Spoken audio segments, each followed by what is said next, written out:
Cyber ഇടങ്ങളിൽ കുട്ടികൾ സുരക്ഷിതരല്ല എന്നതിന്റെ നിരവധി തെളിവുകൾ കഴിഞ്ഞ കുറെ നാളുകളായി പുറത്തു വരുന്നുണ്ട്. പ്രമുഖ ബോളിവുഡ് നടൻ അക്ഷയ് കുമാറിന്റെ മകളോട് പോലും സോഷ്യൽ മീഡിയയിൽ നഗ്നചിത്രം ആവശ്യപ്പെട്ട സംഭവങ്ങൾ കഴിഞ്ഞ ദിവസം വലിയ വാർത്തയായിരുന്നു. അതുപോലെ പ്രായപൂർത്തിയാകാത്ത ആൺകുട്ടികളെ ലൈംഗിക ചൂഷണത്തിന് ഇരയാക്കുന്ന വലിയ മാഫിയ സംസ്ഥാനത്ത് വ്യാപകമാകുന്നതായി റിപ്പോർട്ടുകൾ പുറത്തുവരുന്നുണ്ട്. ഡേറ്റിംഗ് ആപ്പ് വഴിയാണ് ഇരകളെ കണ്ടെത്തുന്നതെന്ന വിവരവും പുറത്തുവരുന്നുണ്ട്. മലപ്പുറം, കണ്ണൂർ, കോഴിക്കോട് കേന്ദ്രീകരിച്ച് പ്രവർത്തിക്കുന്ന മാഫിയയ്ക്ക് സംസ്ഥാനത്തെമ്പാടും ഏജന്റുമാർ ഉണ്ടെന്നാണ് സൂചന. ഗേ ഡേറ്റിംഗ് ആപ്പ് വഴിയാണ് കുട്ടികളെ ഇവർ കൊടുക്കുന്നത്. ആപ്പിൽ കയറുന്നവരുമായി ആദ്യം പരിചയം സ്ഥാപിച്ച ശേഷമാണ് ലൈംഗിക ചൂഷണത്തിന് ശ്രമിക്കുന്നത്. പ്രകൃതിവിരുദ്ധ ലൈംഗിക ബന്ധത്തിന് വഴങ്ങാത്തവരെ പണം വാഗ്ദാനം ചെയ്ത് വലയിലാക്കും. ഇവരെ പിന്നീട് ലഹരിക്കടിമയാക്കി ലഹരി വിതരണത്തിന് ഉപയോഗിക്കുന്നുണ്ടെന്നും കണ്ടെത്തിയിട്ടുണ്ട്. കോഡ് ഭാഷയിലാണ് ഗ്രൂപ്പിൽ ആശയവിനിമയം നടക്കുന്നത്.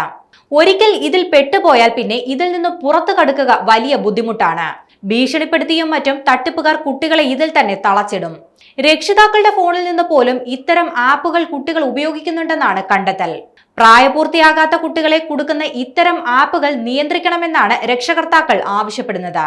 ഇത് സംബന്ധിച്ച് പോലീസിലും ചൈൽഡ് ലൈനിലും നിരവധി പരാതികളും എത്തിയിട്ടുണ്ട്.